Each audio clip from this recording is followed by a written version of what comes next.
Hi, everybody. Welcome back to another episode. I am really happy today to introduce our special guest, Joanne McGovern. So, hi, Joanne. How are you today? I am very great. It's very nice to have you here with us. It's a pleasure. Thank you. No, it's great to have this conversation, and I think it's definitely coming at a timely position when things just are moving as quickly as they are. And I suppose it's when more people talk about literacy and AI literacy and what we're going to do moving forward. Yeah. So, before we start our conversation, can you briefly introduce yourself, your school, and your current role?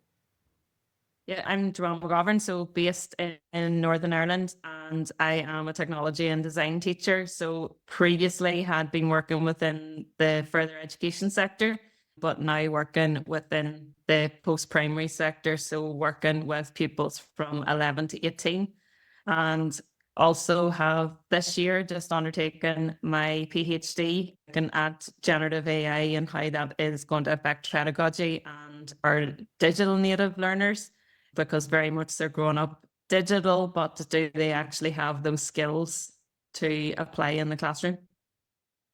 That is a very interesting point. I honestly cannot wait to get my eyes on the results of that PhD document that you're going to come up with at the end of the road. Honestly, big fan over here. Okay, so let's get our conversation started. Usually, when we talk about artificial intelligence related to schools, a lot of people always put their ears up, obviously, with everything that it entails. So, in your institution and as an educator of so many years, what challenges or goals led you to explore artificial intelligence initially and then now down the road? Yeah, so I suppose when back in November 22, when I was sitting covering the class, I seen them using ChatGPT to do an assignment. And I think that was the moment that I realized we have to move forward with this. For me, the big challenge is assessment, and we're hearing so many people talking about plagiarism. But I think where we have to move towards is that shift to more the process evidence and the authenticity of it, so that we do have academic integrity. Whenever I talk to a few colleagues, they all tell me, and I always reference this, they always say, well, I got my degree without Google. And I always say, well, I got my degree with Google. And the students coming through is going to be saying, well, AI was available whenever I was doing my degree. So I think it's a shift that we have to get used to, but it's very much so that we talk about the process of evidence and maybe encouraging our learners to look at, well, where has AI been used and where have I used it? The goal, I think, very much what I have noticed this year with moving back into the school setting has been feedback and being able to actually use the likes of Gemini and ChatGPT to create exam papers very much aligned to the awarding body that our learners are going to be using for their actual full exam.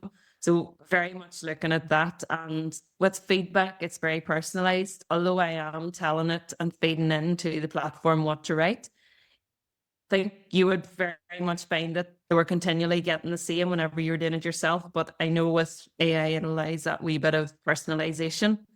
Other challenges that I've come across has been the equity one and consistency, not just with pupils, but also with staff. Very much we're finding if you're a teacher that is using this all the time, yes, you will pay for it. Teachers that are going, no, I'm not paying for that. It maybe should be provided on an educational basis. And there is a difference in the pro versions of the likes of Gemini and the education versions, finding those very different. So there is that access, and that'll develop skills very differently for various educators, not just pupils. The digital divide isn't just there for pupils, it will also be there for teachers. And I think that's something that maybe as senior management working within schools and things, that's maybe something that they have to keep aligned to and keep a focus of. Curriculum, it's also making sure that it's relevant to our learners and that they're putting maybe AI use into practice, because even in 6 months' time or in 5 years' time, this is going to be embedded into industry. And we don't want our learners leaving schools and colleges and universities and going out into the workplace and not being aware of the equity and how to use this properly, and that they're properly saying, well, this is how I can access it, or this is how I can use it. So there's probably a good balance of challenges and goals, but again, it's how we view those. And there's one of the books I'm actually reading, Growing Up Digitally by Dawn Topcast. And it's a really good one where it actually compares, it's more about when the internet first came out and when the TV was first introduced. So they talk about how when the TV was introduced, it was very much, oh, everybody's going to become a couch potato. And then when the internet came out, it was very much, oh, everybody's just going to be into this. They're going to use it for cheating, and we're going to have to develop the critical thinking skills. And these are very much the same conversations we're having now with the introduction of AI. And sometimes I wonder, everybody, is it moral panic that we're all in and we are starting to, maybe we all have a platform that is actually allowing us to shout more about the challenges and the goals that maybe AI is going to have. But then there's also the other side of it where maybe when the internet came out, no one had that platform to make everyone else aware of it. So there's very much different aspects to think about in terms of that and challenges and goals. And I think they will get more as as we educators start to use it, but also as students start to use it more. And I would say students get more confident in using it. Now, let's go back for just a second, because there were like so many different aspects in your answer, because from where I'm seeing it, there are like different parallels in your challenges and the goals that you are mentioning. First, we have the students, which very interestingly, you were back in 2022, November 2022, you already heard about ChatGPT. Probably you didn't get your hands on it until you actually saw your students using it, right? But then I honestly feel that you mentioned something that is like, you talk about like the development of basically the trust of how is it that is going to happen in schools. Like, are we just focusing it in terms of like, oh, the kids are going to cheat, which is just, the tip of the iceberg when it comes to understanding this kinds of impact that generative AI is going to have. That goes in a box. But then you mentioned something also very interesting, which is like, where is it that the teacher staff is at the moment, and how is it that the school is going to face this challenge when it comes to, okay, we have our AI champions or our digital champions, to call it in a way, that they don't necessarily originally were related to AI, but they were more digital than the other educators. So that is another challenge. And then you are talking about critical thinking, which very much has become, like this moral flag that we carry around, right? This very interesting buzzword. So in order to address all those perspectives and other things that you mentioned, how did questions of trust, responsibility, and human purpose influence your early thinking, and now afterwards, the evolution about AI in education? And how is it that your school and yourself managed it since the moment that you realized that something had to be done till now? Yeah, well, I suppose I was in a different setting at that point, but for me, it was testing it and seeing what I could actually do with it and how it could benefit me, first of all, and then looking at those challenges. So being able to, first of all, see what it could actually do in terms of tools, it's looking at that approach of how we're actually using them. So it was looking at, well, what's the first principle that we're going to use this for? How do we actually support teachers in it? And how do we support our students? So is that coming up with different key points? Looking at, like, especially with tools, it's very much a selection criteria. And I know a lot of people have mentioned this. Like, we need to be using these tools where there's transferable skills is being developed, and very much encouraging that, where yes, if we're doing prompt engineering for ChatGPT, that should still apply to prompting for Gemini. So those transferable skills, but it's letting teachers and students know that these are skills that you're going to need for this era. And I think it's very much too, we focus a lot on AI, but it's more digital under that umbrella of digital. And yes, we have learners sitting in front of us that are so tech savvy, but they know exactly what they're using. They have their phones, they can do the videos, they're very confident on their phones. But if you ask them to open a Word document, they'll struggle. It's how we can look at those skills. And I think we're still moving into that era where we're trying to look at, well, what skills do these pupils and do staff have that are coming forward? Because we will have staff, and we do have staff that are going, nope, never touching it. I'm not touching it. And it's how you build around those.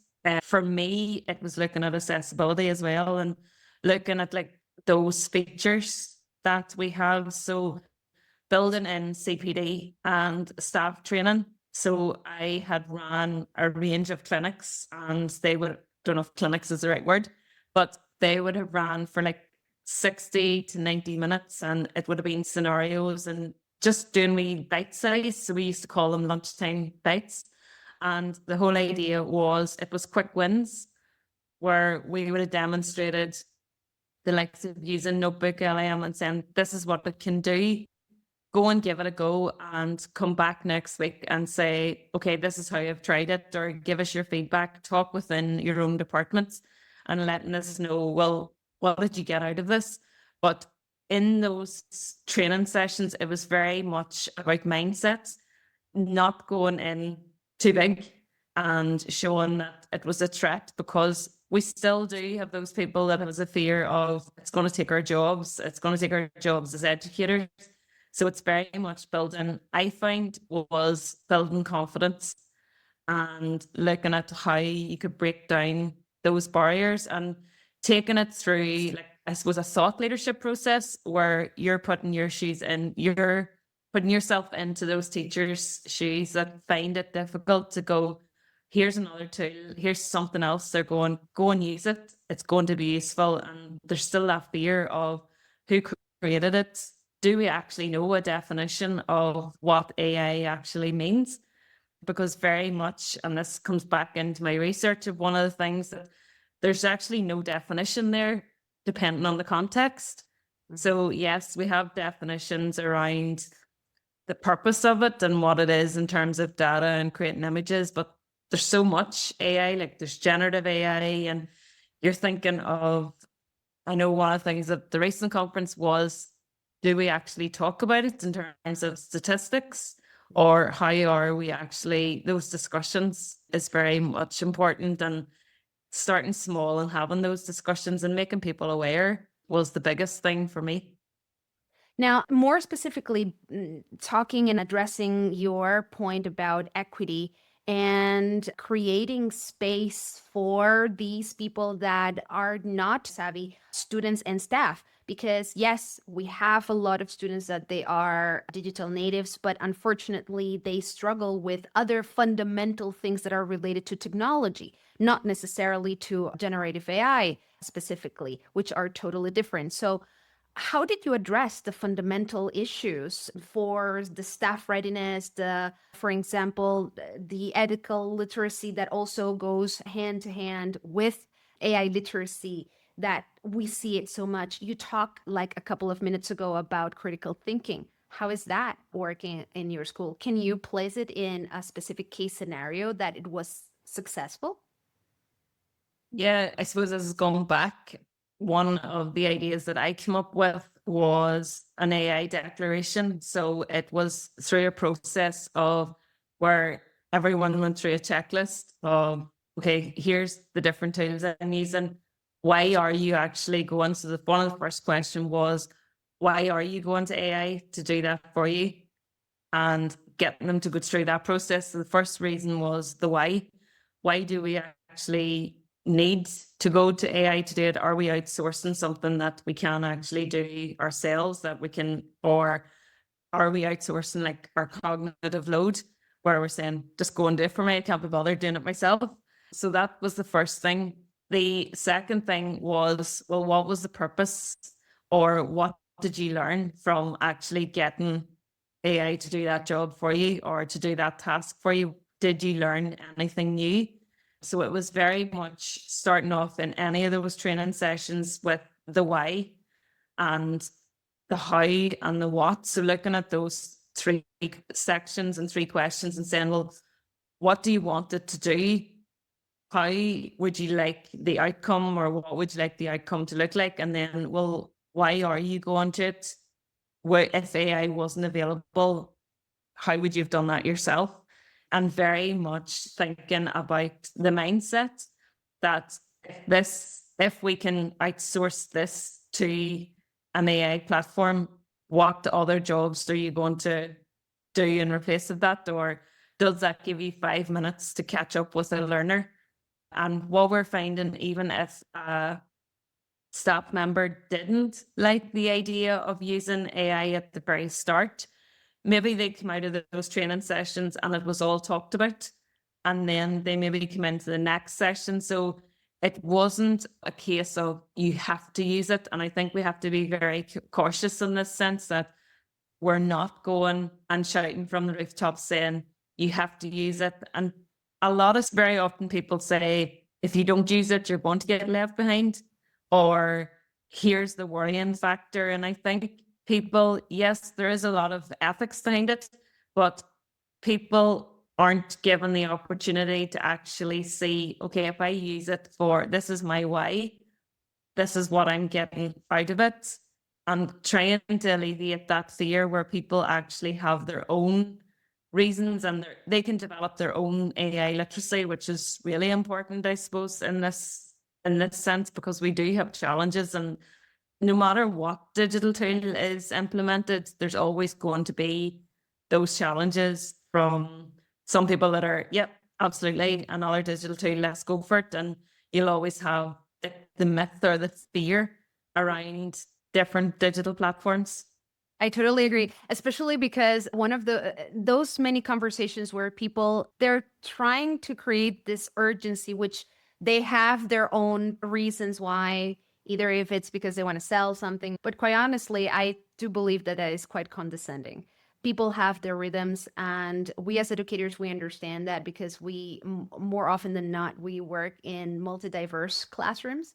And we know that everybody is unique in their own very sense, not to mention ourselves as educators, that we have to be a very special kind of person to be an educator. You know, I always make a difference between a teacher and educator. And I think that those that really are into this profession to educate is because they're doing that extra mile, and they're really taking that group of kids or whoever that is in the classroom, like up here on the shoulders, right? So talking about something that it's so often comment on, it's critical thinking and how perhaps artificial intelligence might be eroding it in one way or another. I honestly would like to understand your perspective about it, especially because I do know that you specialize in assessments too. So what is your input in that? Yeah, the critical thinking's a big one. It's back to like the whole idea when the internet came out, where everybody was saying, oh, we're all going to use critical thinking. But how often has someone actually sat on a website and went through it, being really critical and saying, oh, actually, that isn't right, or that was available on the website, I'm actually going to find it in a book and see, does it actually match up and does it align? And I think when we talk about critical thinking, I think and this is probably a personal view, maybe totally controversial, but how did we do and develop critical thinking before AI? And if we think of our assessments, and I know within UK and Northern Ireland, our assessments are very much exam driven. We do have assessments in terms of assignments and written assignments and coursework, where it's very much, here's the task, this is what you need to do to get an A, B, or C. And we're very much recall. I don't even think before AI became a thing that critical thinking, we were really developing it for, and there's a lot of knowledge recall we've been developing. And I think unless assessments change in that way, we will have to build in critical thinking, and that's going to be a massive part, because that could be a whole new learning curve for teachers, never mind just the learners. But how can you be critical of what you didn't know before? So if a learner is on ChatGPT and they are using it to look up work or to get answers, how, if they're thinking, and they probably are thinking, that AI is the best thing ever, that it's got all the correct answers, they're not realizing the hallucination of it or the bias, and they're thinking these are answers are correct, because that's maybe what they've grown up to believe. And that's what they've been hearing is, well, AI has all the answers, or there's not very much out there that is saying loads about the hallucinations or loads about the bias. It's how can we get our learners more to talk about like the strategy and not just the answers? And I think that's where it's going to change, where we have to change the mindset from, especially from the teacher, from being a content deliverer to more that learning architect in that. And I think that's where it's going to come from first, before we can start to have the learners being more critical in that we look at workflows, and not just maybe as a tool, but students talk about the strategy that they've used or that they could use in real life, and it doesn't just become the answer. And one of the things that, if I think of what I've been doing in terms of pedagogy, it's looking at, could a learner write the question rather than actually writing the answer, and doing comparison and trying to build in that way. I suppose critical thinking is one that there'll be a lot of opinions about. There'll probably be a lot of people sitting in their seat going, what are you talking about? But it's very much, if it's written in a book, we believe it. How are we critical whenever, if we're reading a book and not doing a comparison? So I think critical thinking and judgment is something that has maybe not been about a lot in the education system. It is something that we need to start thinking, and has become more of to the fore from AI has started to become talked about. I think that artificial intelligence, specifically generative AI, has made a lot of gaps that were in the past very evident. And the thing is that, as we humans usually do, we blame the external factor instead of, like thinking about the process that was done before. And the way that we face those challenges are the ones that are going to basically determine the way that we move forward, right? So I would like to know very specifically, in the line of what we're talking, what were the concrete steps that you did in order to put into action AI in your school? Like, how is it that you implemented it? Perhaps not the very first year that, let's say, after the wow moment, right? So in this particular case, what was your evolution in terms of strategy? It was starting small, have people on board, start small in doing mini videos and just sharing, and you'll see that more staff will start to come on board. And it's going back to showing the good that it can do, but also showing the disadvantage side of it, where they are the hallucinations and they are the bias that it will bring forward, or where you're not actually asking it accurately and using your prompt correctly, where there's that evolution of a prompt, and it's even just doing a lesson on that and a training session on that. That's what I find really useful. Giving examples and aligning it to what actually people wanted in the classroom and what they maybe wanted to use it for. And then with the strategy, it was doing it as a year plan and saying, okay, well, how can we first of all build up staff confidence?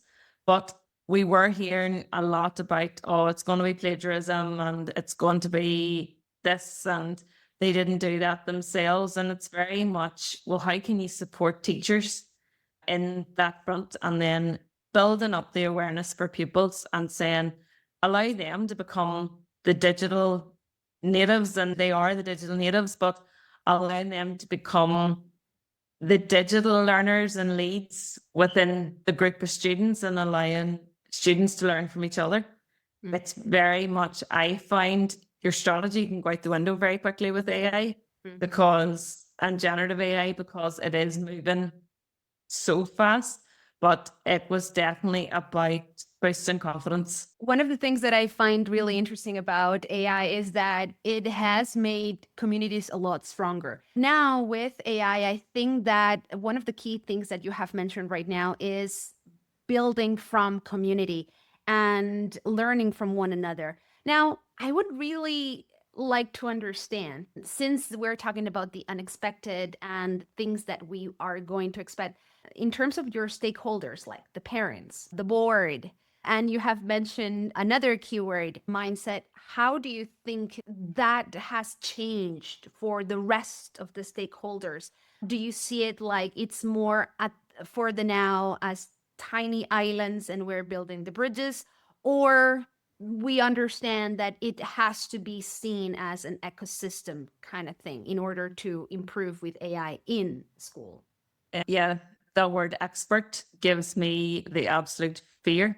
And I hate the word. And anyone that says, I think, well, anyone does say they're an expert, I don't think that's possible. There's no way. I know how much I'm using it and reading up on it. And like what I could do today is completely gone by the time I go online. And it has brought us together, community. Like I'm sitting in Northern Ireland, you're sitting in Spain, and we're having this conversation. So, like, only for AI, there's so many people we would have never have met. And that's very much what, to go back, I suppose it's very much looking at how you can bring everyone with you. And I think that's a big thing, whether that be to start off doing a data analysis and looking at, well, do parents actually know? It's starting with the stakeholders. Yes, we can start. Do we start from bottom up, where we're looking at the pupils, then we're looking at the teachers, then we're looking at maybe senior management, and then we're looking at parents, and or do we start with the wider community? I think it's very much bringing in everyone on the journey, that everyone understands, okay, well, there's actually an age limit. Are parents aware that there's an age limit? Are parents aware of the likes of deep fakes? So there's so much awareness out there in it. Are parents, first of all, aware of that? And I think moving forward, that has to have a real impact, that there has to be that awareness for parents. There has to be awareness for governors. There has to be awareness around school and being able to use it with confidence.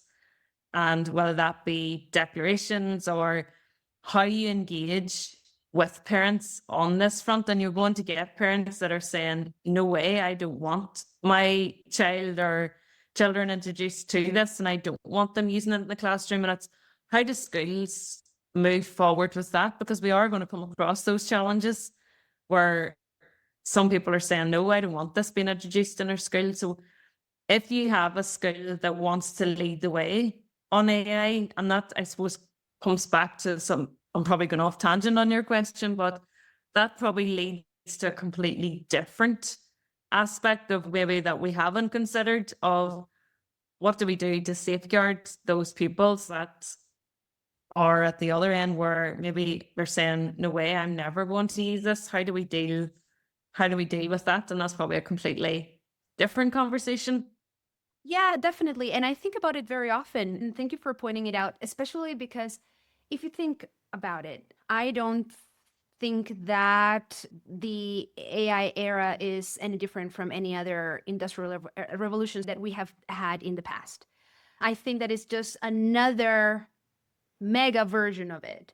Because if you think of our history since the first industrial revolution, these people that have been reluctant to move forward in one way or another, they're going to be living in that reality, regardless they want it or not. So I am always the kind of person that, listen, the invitation was there on the table. If you didn't want to take it, that it's up to you because it's part of your freedom of choice context. But it is also true that this time, and I don't know if what is your view on that.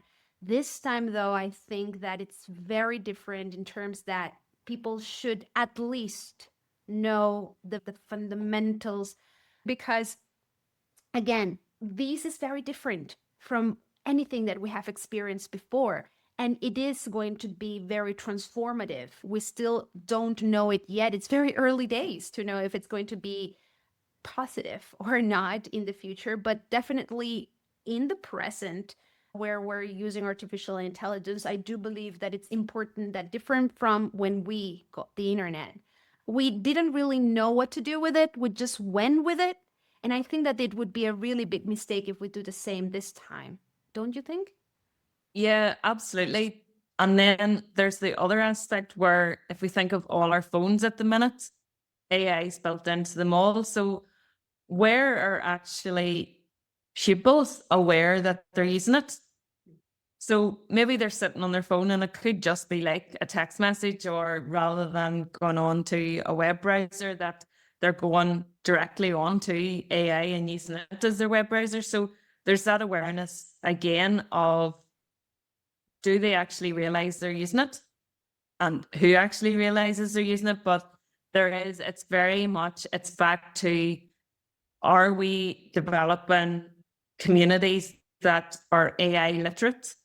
Or are we developing communities that are AI illiterate, where we need to develop more of that literacy? And I suppose they're very much different in where we have, maybe they're bouncing about the words. And I suppose it's like us just using that general term of AI rather than saying generative AI and going through the different types, like large language models. And if we started into that with pupils, they would probably switch off, considering that they have an attention span of less than a goldfish at the minute.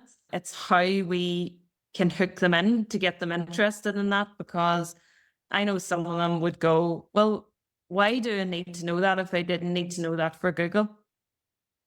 So there's a lot that we could have on that in terms of challenges. And I suppose it's probably making everyone aware that this is very different to Google. It will pull you out an 800-word essay, whereas Google would have put you into the search engine, or you maybe had to pay for an essay, where you went to Google and went into a different platform and they were like, pay £20 and I'll do your essay for you if you sell me your essay. So it's how we approach that. And there's loads of conversations. And I keep saying, every time we start a conversation about AI, we go down different rabbit holes.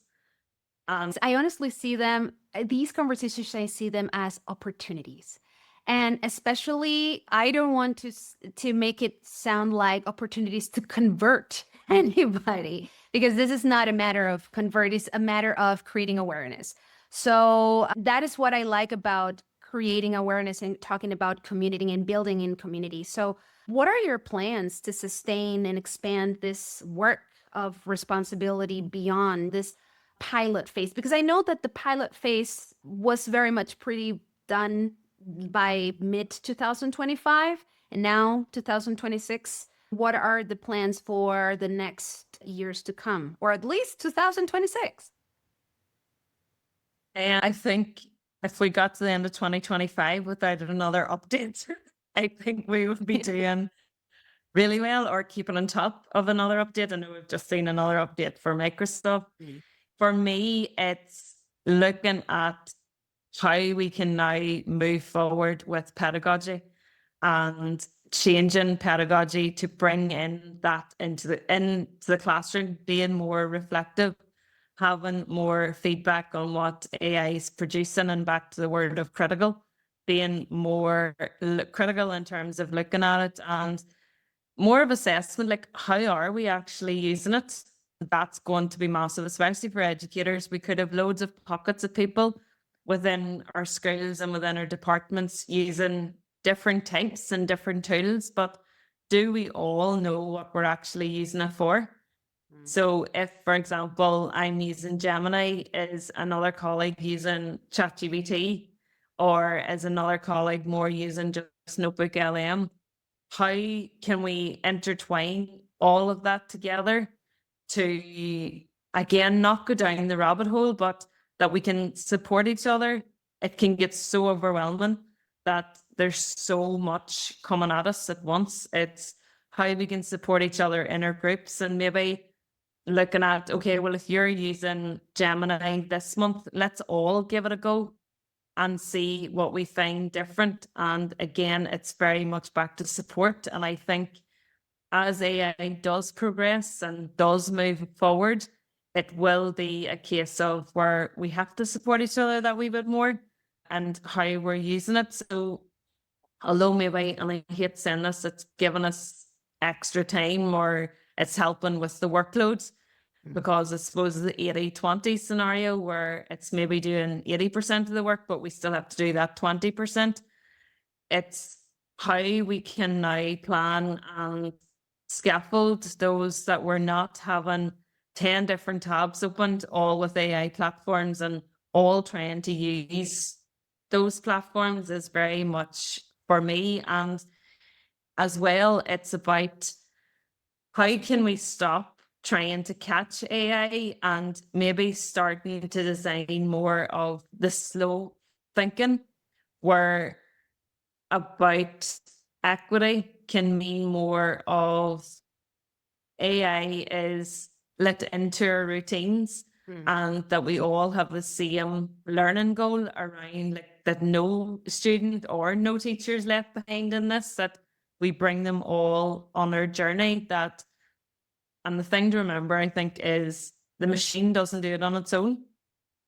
That without our input, the machine won't be able to do it. And it's very much bringing learners and everyone on that journey. For the now. So yeah, exactly. That is always, the thing that makes me wonder about artificial intelligence, like the for the now and then ... right?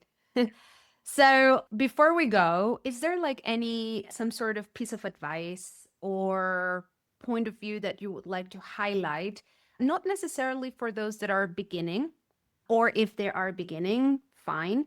But those that are just in this journey of artificial intelligence when it comes to capacity building, ethical confidence, pedagogical awareness for AI, what would be your final words? Confidence. Start small, have your community around you, and think of how, yes, it can be overwhelming. There's so much out there, but how can you use it to augment what we do?